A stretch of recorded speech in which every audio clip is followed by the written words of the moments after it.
Three. Go, David.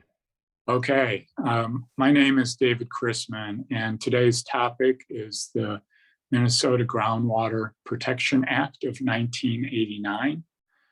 We have four presenters. Myself, I will cover a little bit about the organization that is the author of the white paper, the purpose of the white papers for this organization. Then Gretchen Sable will talk about the act itself, followed by Jim Lundy, who will take a look at current and future threats of groundwater resource. And then Jim Stark will wrap up and handle the question portion at the end. So let's go to the next slide about the organization. Minnesota Groundwater Association is celebrating 40 years of existence this year. It is primarily a professional focused organization, and we tend to be professionals that have a science-based background.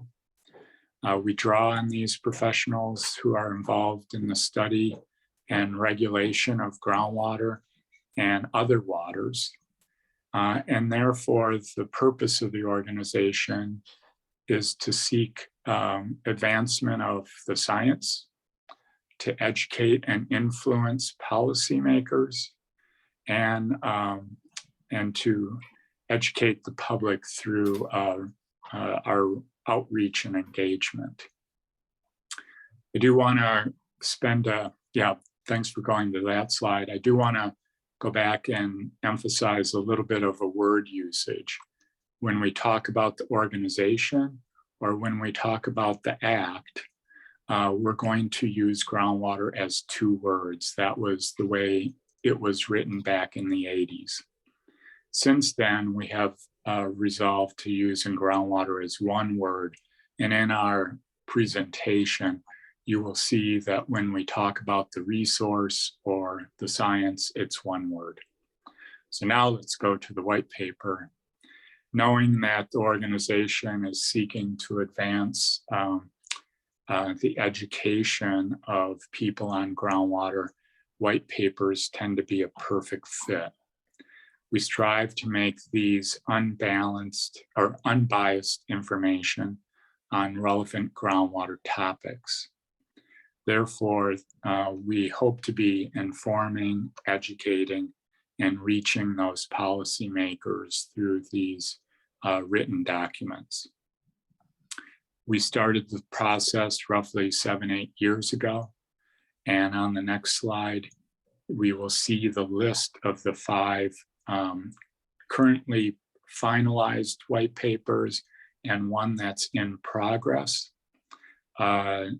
You can access these via this presentation, or you can go to mgwa.org, find the white paper tab, and you will see a list of these white papers on that web page. I'm going to turn it over to Gretchen now to talk about the act and give us an idea how what a range of topics this act covers. So thank you, Gretchen. Yeah, thanks, David. So I want to say that I will put the links in the chat for those that are attending today. And then when I post the video, I'll include the links to the paper and to all these other white papers in the write-up that goes on YouTube. So don't fret about writing it down now and finding it. We will provide those resources. So, but right now, I'd like you to think back or imagine the late 1980s, an interesting time for clothes and hair, as we recall. There are other things going on too. A lot of change was happening. There was change in population. A lot more people lived in Minnesota, and suddenly we were starting to have more competition for groundwater and other water resources. We had issues like Superfund sites and major sites of contamination like Riley Tar and the Twin Cities Arsenal that proved that our practices were not helping us in terms of having safe drinking water. The Clean Water Act passed in Congress doesn't address groundwater, but it addressed a lot of drinking water issues that affected groundwater. Chemical techniques advanced for testing. Pesticide detection, volatile organics was widespread once we knew how to look for them. And then there was a drought of 1988, so that the Twin City water intakes were in jeopardy, and that was a problem. This shows the prevalence of CERCLA sites, U.S. Superfund sites, and Minnesota MERLA sites across the nation. So it wasn't just us that was having those problems. And the drought index back in 1988, whoa, look at that. Think of the pictures today and what we're going through today in 2022. And think back to this. This was really bad then. So nothing raises water awareness like a drought. The state government also had been doing things to try to address that. The Groundwater Protection Strategy framework was put together by PCA in 1983. That morphed into a multi-agency document called the Groundwater Protection Strategy, the next one down in that pile. A strategy for wise use of pesticides and nutrients grew out of the growing awareness of the ubiquity of pesticide contamination in groundwater.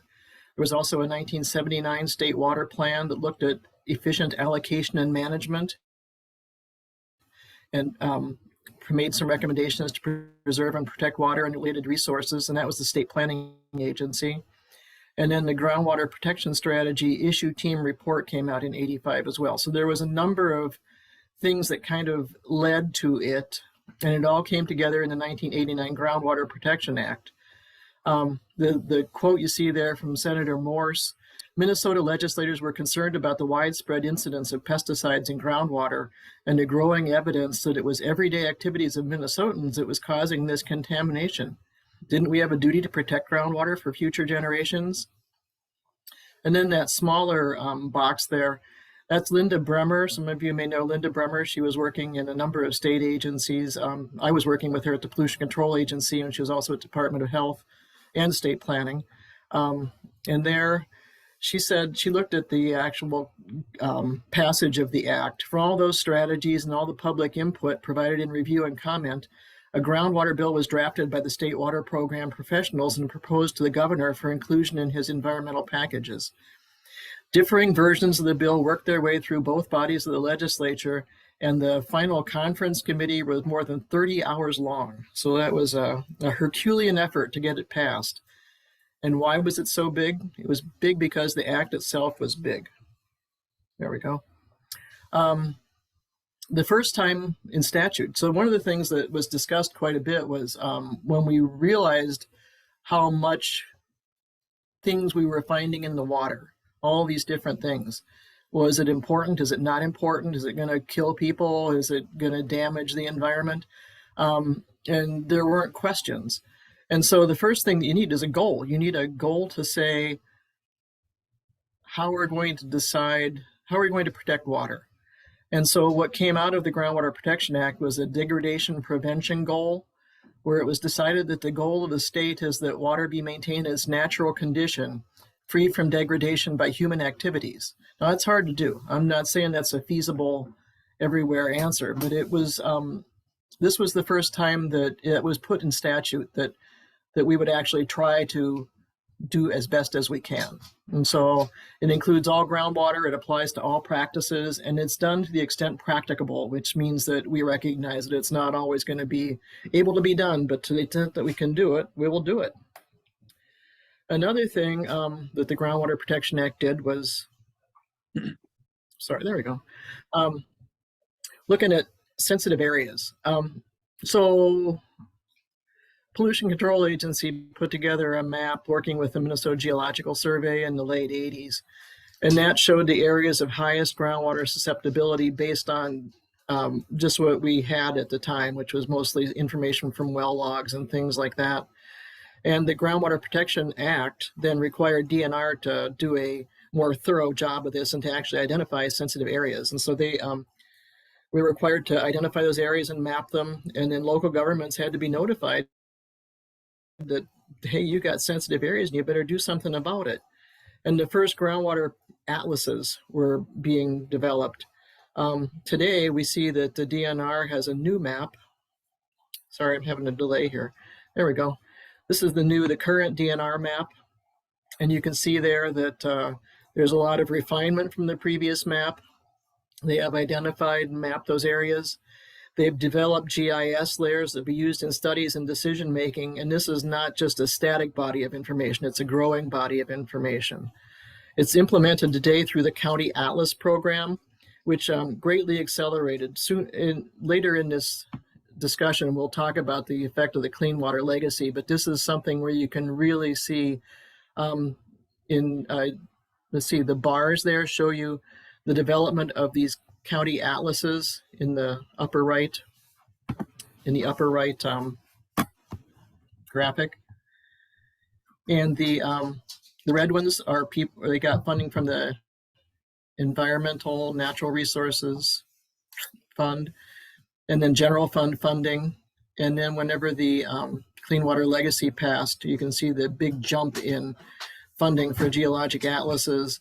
And today the brown ones are complete. The blue ones are in progress. The pink ones are completed, but they're still working on the groundwater stuff. And there's 2 purple ones that are being actually redone. So that was a lot of accomplishments in the County Atlas program, which really brings groundwater protection back then to local governments to make wise land use decisions.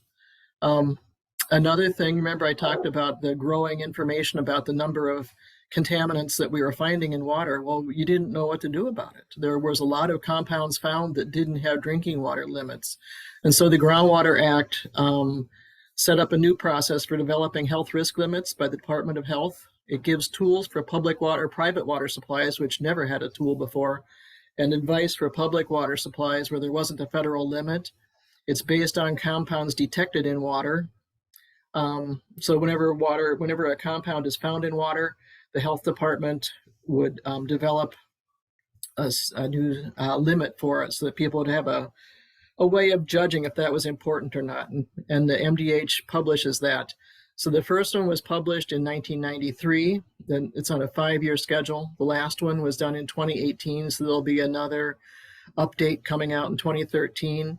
And now the public can also request chemicals to be reviewed through the Contaminants of Emerging Concern program.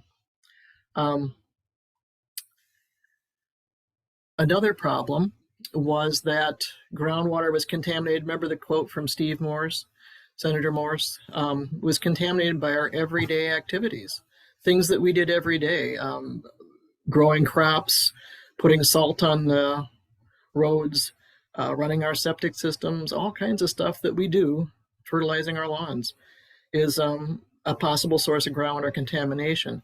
And there wasn't really a tool for addressing that. And so the Act laid out a set of tools, a process for addressing non-point source contamination, where best management practices would be adopted. MDA did those, Minnesota Department of Ag did those for ag chemicals, and the Pollution Control Agency for other land uses, and those were voluntary. And then there was also water resource protection requirements that were now allowed. This was a new thing with the Groundwater Protection Act, and that would be implemented where BMPs are not enough. So this next graphic here shows basically the left-hand part there, no pollutant found. We're still going to do education. We're going to monitor. We're going to be doing hydrologic and other kind of information gathering, sensitive areas. That's the atlases, developing and promoting BMPs. But when we find something with that monitoring, then health risk limits would be adopted. So that's the second arrow down. Develop and promote improved BMPs, investigating source and extent, because sometimes it's a point source problem, sometimes it's a non-point source problem. Increase education. If the pollutant is found consistently or increasing in contamination, that's the third bit, that's where we're going to look at getting more serious and requiring water resource protection requirements if the BMPs are not effective, or take other regulatory actions. And then once the limits are exceeded, then there'll be additional requirements. So this is a new process laid out in the Groundwater Protection Act. So today, state agency worked together to develop the Nitrogen Fertilizer Management Plan, which came out in 2015. And it's being implemented now through the Department of Ag's groundwater protection rule. So this shows they've been working with public water supplies through their drinking water supply management areas. If the impact is below the drinking water limit for nitrate is 10. And so if it's the levels found in a DWISMA, I will use that word, drinking water supply management area, are between 5 and 8, then they are a level 1. Above 8 is a level 2 or expected to exceed. And then levels 3 and 4 we haven't gotten to yet, but they are there's a bunch of ongoing investigations. So you can see in this map that we have a number of level 1s, we have some level 2s, and a bunch that need more information. So we're proceeding with that through Department of Ag. There's also requirements for the fertilizer use. Fall fertilizer application is restricted in all those purple areas, which when you think back to those groundwater sensitivity maps look pretty familiar. And then level 1 and 2 DWISMAs were also identified. So those are in green on that map. The Groundwater Act also made some changes in the legislature.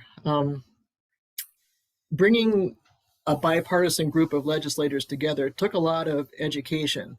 And those legislators learned a lot, and they realized that when they move on, there won't be necessarily more legislators educated about water issues like they had been. So they established the Legislative Water Commission so that there would be a core of legislators with deeper knowledge. It was a bipartisan group. They did some reports. They were disbanded and then reestablished in 2014 for 5 years. And now they've morphed into the Legislative Subcommittee on Minnesota Water Policy, so that we still have a core of legislators who understand water issues at a deeper level. And you have to get deep for groundwater, right? Another thing that the Groundwater Act did was required monitoring and information management. So they increased the monitoring of public water supplies, implemented things to make sharing of data between agencies more effective, and required the Environmental Quality Board to develop a monitoring plan, which happened.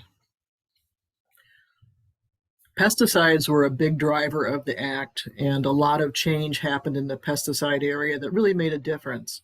The act required evaluation and management of pollutants, the development of a pesticide management plan, had additional requirements for storage, handling, and distribution, set up a waste pesticide container collection program so that there was an environmentally safe way to get rid of those. Chemigation is the application of chemicals through a irrigation system, and so there's additional requirements there, more fees for registration and facilities, and more training. And it also looked at ag chem cleanups. There was ag chem facilities, sales and mixing plants and those kinds of things can have incidents. And when there are incidents, the MDA authority for enforcement was increased in the act. There were reimbursements for polluted wells so that the people that created the problem would have to pay for the people that were impacted by the problem.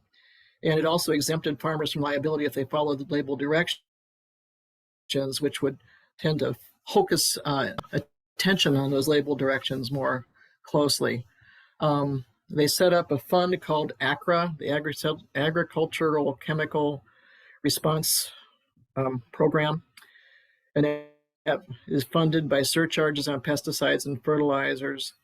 And before the Groundwater Act, those kinds of facilities have been handled by PCA, and that was shifted to the Department of Finance. So the Superfund was shifted to the Department of Finance, where the MDA had equal access to cleanup fund to do ag chemical cleanup. So that was a big change. We have a statement here that Dan Stoddard gave us back in 2017. He's assistant director with pesticide fertilizer management at Department of Ag. The Groundwater Protection Act has been a great success for addressing pesticides in groundwater, both point and non-point. There were high concentrations in a number of city wells, and they were found at levels above the health standards in rural monitoring wells. Since then, point sources have been significantly addressed, and the pesticides levels in rural monitoring wells have been greatly reduced. And so we do see a lot of success from this. Yeah, I fell over the title before. Agricultural Chemical Response and Reimbursement Account, ACRA, program was created. So it's still one of the only in the country for doing cleanups at these point source facilities.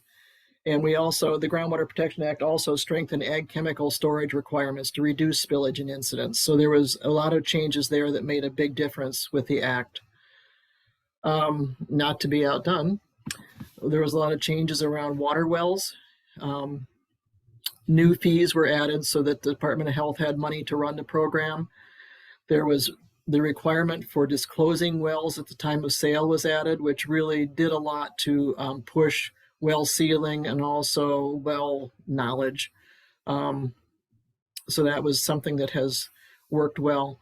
An advisory council was formed.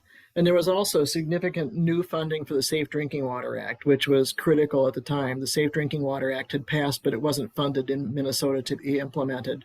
And the Groundwater Protection Act took care of that. There we go. So today we have lots of grants to local governments for well sealing, and thousands of wells have been sealed. We recognize that we're not there yet, but we one at a time making progress. The well disclosure statement that you have to file is required at the time of sale, and you have to show the location of all the known wells on the property, and the seller is liable for false disclosure. So that's something that gave a lot of power to people that are purchasing properties. The last thing I'm going to be talking about here in what was in the act is water conservation. So we're going to think back again to that drought picture that I showed early on, the drought map. The Groundwater Protection Act made some changes in terms of water conservation. It adopted a new set of water allocation priorities in time of shortage. It adopted essential power production. Essential power production was included as a water allocation priority, which is important. DNR was required to study the impacts of consumptive water use. And by changing these fees, so the water use fee was revised. It used to be that the more you use, the less you paid, but the Groundwater Act turned that around, and the more you use, the more you pay. And there used to be a thing called once-through cooling, where large buildings would pump up cool groundwater, use it to run their air conditioners, and just discharge it to the river. And so that's called once-through cooling. That was, no new permits were allowed. It was to be phased out, and you can see that the fees were greatly increased for that. And today, DNR also has been working quite a bit on water conservation reporting and other kinds of methods to ensure that cities think about conservation and talk about what they're doing for conservation. So that's been happening. So now we're going to look at the findings of the white paper, and I'm just going to talk a little bit about what the white paper includes so that you feel encouraged to go look at it and read it. One of the things that we looked at the requirements of the act. So this is the example of the Minnesota Water Well Construction Code, now called the Well Code. And we look at each article and what agencies were required to do as part of each article, and did they get it done? So you can look through this section of the report and get kind of a report card on implementation of the act. We have an appendix at the back of the act, which is actually this table that you see here. And in the table, we have a section by section summary of the act. There were 10 articles in the act, and each one had a large number of sections, so we include that. We have citations to current law, where it's in current law. And we also identify those areas where Clean Water Legacy funding was included. So you can look at this table for a quick overview of all that. And I also want to thank the people that helped us in doing this. We interviewed a number of people, and we include notes from our interviews in the appendix also. So you can thank you to all the people that helped us. And so I think that's it. I'm going to turn it over now. Yes, to Mr. Lundy, and he's going to go through and tell us about a whole new world. Whole new world. Well, thank you, Gretchen. Gretchen set that up really nicely. She covered the history of the development of the act and also what's been happening as a result of the act in the last number of decades. But I think we have to count up the years, and it's been 33 years since it passed. and that's a third of a century. And I think we can agree we're probably living in a little bit different world than we were at the time the act was passed. Although it's been revised numerous times, I believe, over the years, the evolution of different factors that constrain our management strategies for groundwater has required us to look at those things and decide whether we need to make any changes. Those new constraints come from environmental changes. So climate change is the big one there. Climate change affects, from the point of view of groundwater, it affects primarily the amount of recharge and the timing of the recharge that goes into the subsurface and recharges our aquifers.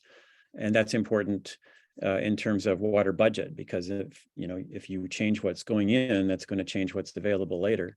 There's been an increase in demand in general across the state. People are drilling wells and drinking water, but they're also irrigating crops. And so this has caused an additional pressure that's only increased since 1989. Technology has changed, and that's allowed us to continue to improve our ability to not only detect compounds, but quantify them in groundwater. And that helps us to manage the risk that's posed by things that shouldn't be in the water that we might not want to drink. Along with that, another improvement has come from increased understanding of the influence that land use practices has on groundwater quality. We've always sort of, from years back, we suspected this was true, but over the past decades, we've been able to really map that out and understand it much better. And that provides an opportunity for management more intelligently. There's been legislative changes since 1989 as well, not only changes to what the Act says, the 1989 Groundwater Protection Act, but also other statutes that impact our management of groundwater have also, other changes have been made as well. And finally, but not least importantly, probably most importantly, funding. The mechanism for funding of groundwater activities in Minnesota has changed over the years. We'll hit on some of these factors again in a minute. So what we want to be doing as we continue to develop groundwater policy, we want to be mindful of the need to create a sustainable situation where we're not using up all of our water and then we have to go looking for other sources, but instead we're managing it in a sustained fashion. And to do this, in the final section of the white paper that we're discussing today, we consider what we call three priority action areas. And the first one is, I mentioned before, is to ensure stable funding for groundwater activities. If we don't have any resources dedicated to the activities that help us define the factors that influence groundwater availability, then those activities would stop and we can't manage groundwater effectively at all. We need, secondly, we need to understand and carry out the idea that groundwater sustainability is in fact driving groundwater policy and activities, or it should be. And thirdly, we might need to look at minor revisions to water governance, and I'll explain that a little bit more on a future slide. Let me get a drink of water. So now to look at these priority actions, these three priority actions that our white paper discusses in a little bit more detail, I'll first carve out priority action 1, and that's ensure stable funding. And this is kind of an easy one to understand. Before 2008, before the Clean Water, Land, and Legacy Amendment was passed, the groundwater activities in the state were primarily funded kind of piecemeal by the general fund. And after that time, the Clean Water, Land, and Legacy Amendment generated a new pot of money dedicated to environmental concerns, including groundwater activities. And so the funding source shifted in many cases for a lot of the things that we do to the amendment. And then those general fund sources migrated to other needs. So they're no longer available. But the amendment will sunset in 12 years in the year 2034. And so that creates the specter that if we don't replace that funding some way before that time, then the groundwater activities that we do will have to stop, and we will not be able to manage groundwater any longer. So the priority action is to begin now to plan for these the funding gap and try to figure out how to make that up. Priority action 2 is that sustainability drives groundwater policy and management. We actually have a definition in statute written by the Department of Natural Resources of sustainability, of groundwater sustainability. And there's a citation there on the slide. And what it says basically is that two things: that groundwater is sustainable, that is, it is to be managed in a sustainable way to supply the needs of future generations. We're not supposed to take water away from the needs of the future. And secondly, groundwater use is not to harm ecosystems, degrade the water, or reduce water levels, excepting the need to provide drinking water to people in private and public water supplies. Next slide. Continuing with priority action 2. So we have this definition, but it's pretty general. And from the program point of view, or from the agency point of view, it gets to be a little bit difficult to know exactly what is expected unless it's spelled out a little bit better. So one of the points that our white paper makes is that we need to take that definition that's generalized and in statute, and we need to make it specific to each water agency. There's between 5 and 7 water agencies in Minnesota, depending on how you count. And each agency has its own axe to grind on groundwater activities and groundwater concerns. And a specific operational definition or practical definition of groundwater sustainability that derives from the generalized one in the statute would be very useful for agencies, and maybe even at the program level. This might be a useful thing to do. It would really guide the everyday work of hydrologists. And so when we do this, we would facilitate the ability to integrate sustainability assessments into agency water programs. This is really important. It would allow us to assure that sustainable drinking water sources are provided. We can coordinate policy between land use and groundwater quality and quantities. Often these are at odds, being managed at different scales, and having an operational definition of groundwater sustainability would allow us to kind of get over that obstacle. It would allow us to assess proposals that sometimes come up to export Minnesota's water to other places out of state. This seems to be at odds with the idea of sustainability, but it might be difficult to prevent under current framework. But if we had a specific operational definition of groundwater sustainability, this issue might be more easily addressed. It would allow us to respond effectively to contaminants of emerging concern. And these are in the category of a bad surprise. When these things happen, there's a compound that's been in the water for some time. We haven't known about it. We haven't known how to detect it. And suddenly we get the technical ability to detect it. And now we have a problem to solve, and we don't have any risk information, and we don't know how to fix it. So we need to be able to pivot towards those issues more effectively, and having an operational definition of sustainability would help with that. It would help us also to welcome technical innovation and not create obstacles, which is sometimes what happens when something new comes down the line. And it would also help us in the manner of data collection, which we do a lot of data collecting, and we do a lot of archiving and management of that data and serving it out. But this is going to become only more important. And so I think that's a good thing to keep in mind. Next slide, please. So still on priority action 2, sustainability. This is really the nugget of what we see in the future, the need to pivot towards sustainability. And if we do that, it means we'll be managing groundwater quantity, and we're going to be doing it based on water budgets. And so a water budget is just like a financial budget at home. You have an income, which is your paycheck. Well, we have rainfall, which turns into recharge. And we have the outgo, so groceries and rent and everything else like that. Car payments, that's the discharge. That's where the water flows into streams and lakes or is pumped out of wells. And then we have the amount of water that's in storage. So that's what's in the bank account right now. And these are deceptively difficult things to determine.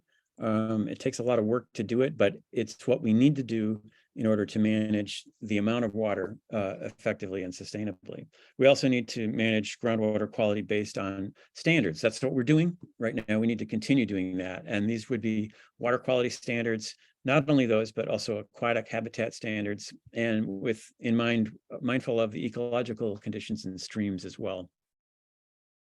And we need to be on that same point, really, but the last bullet there is to continue developing our understanding of the thresholds that these standards represent and whether they effectively indicate the level where unacceptable effects are avoided if you stay below those standards. And my final slide, I believe, is priority action 3, which is minor changes to water governance.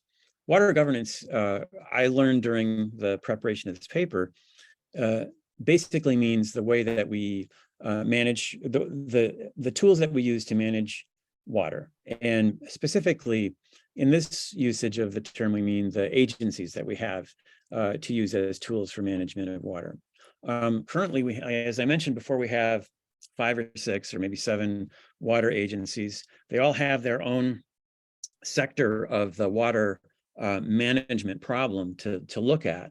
And sometimes they're acting in sequence with each other, and other times they might be almost at odds with each other. And this causes inefficiencies. But there's also some advantages to that setup. And so what sometimes happens is that there'll be a proposal to combine, to make things more efficient, combine all of the water activities from all the agencies into a single large Department of Water.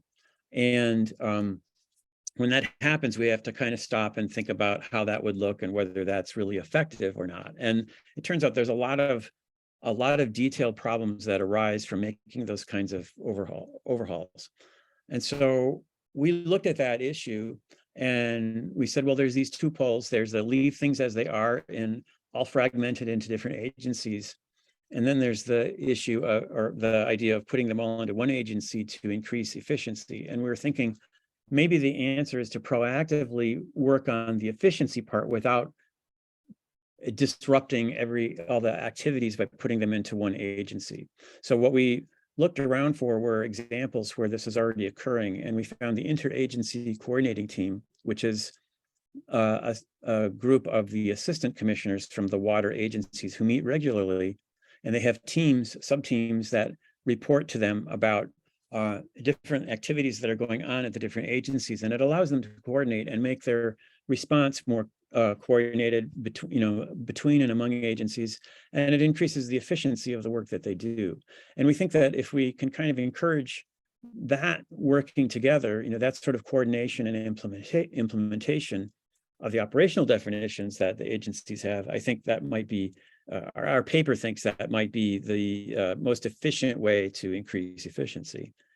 I believe that's the end of my slides. I'm handing it over to Jim now. Hi, everybody. Good afternoon. So Gretchen and David and Jim have done a great job, I think, of laying out the reason for the act, how it was implemented, what it accomplished, and what the white paper suggests. So I'm here to try to help field your questions. This may be the easiest part of the several presentations, or depending on your questions, it may be one of the harder parts. So with that, I would just turn this over to you. And so let's see, Gretchen, how do we acknowledge people since we can't see them? So they can put their questions in the chat. Would somebody that's attending type something to make sure we can do that? Otherwise, we have the Q&A function and there's no open questions. So I got a question for Jim, as long as we're started here. These changes would require some legislative action that we're talking about, at least the one of them would. So what do you think the prospects of that are? Do you think that legislators are interested in looking at some of these issues in the coming years? Yeah, just for your background, I don't know who's on here, but I work for the Legislative Water Policy Committee, which consists of members from the House and the Senate from both parties. That's a great question. I think it's, this white paper has been put together and is a product of the Minnesota Groundwater Association. So I think specifically the Groundwater Association does not advocate, does not lobby. They make some suggestions for consideration. So that then brings this to the legislature. And I think there are members that are interested in this, which has been presented to this subcommittee. We're kind of working through that process now to see, of course, the landscape is going to be different after today. The members of this subcommittee are going to be different. So I think there is interest. We've interviewed some of the members, we've presented to them, and the next step is to assess how the elected members want to try to move forward. So I think there's buy-in, I think there's interest, and we need to, and outside of the Groundwater Association, we need to assess that interest. Thanks, Jim. I see now that the chat is disabled, but that people could put questions in through the Q&A. So if there are any questions, they would come in that way. Yeah, I see your, I see Harvey. I think he's just saying that Q&A the chat is disabled. So, right. And so if there aren't questions, we're certainly, oh, here's a one. There's one. So let me read that for you. This is from Jeff Broberg. Thanks for your great work. Would this require an amended act or delete all, starting with a clean slate?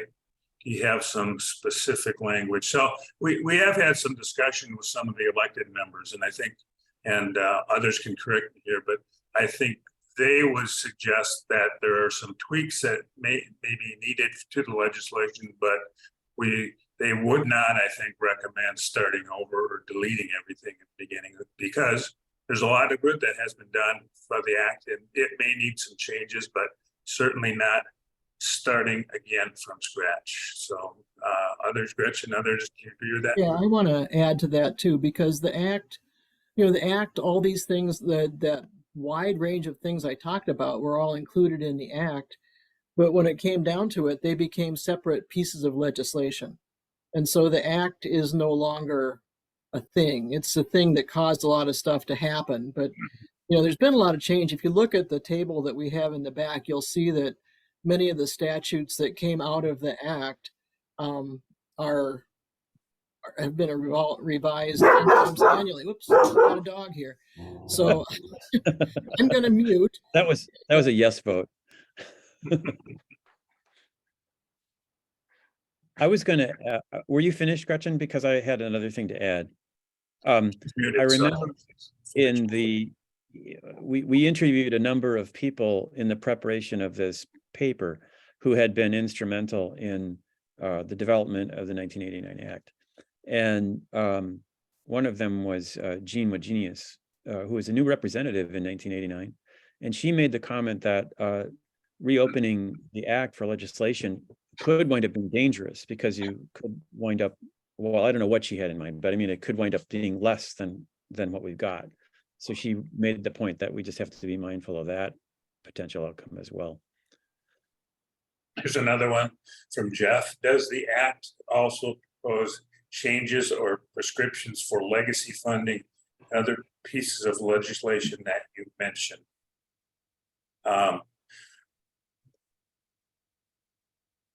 Jim, do you want to help me with this? So certainly with respect to the governance, those are I think, suggestions from the act. I don't know that there would be a legislation that would influence the way the agencies work. The sustainability, there are some things I think in the recommendations, the suggestions for sustainability that may require legislation. Others?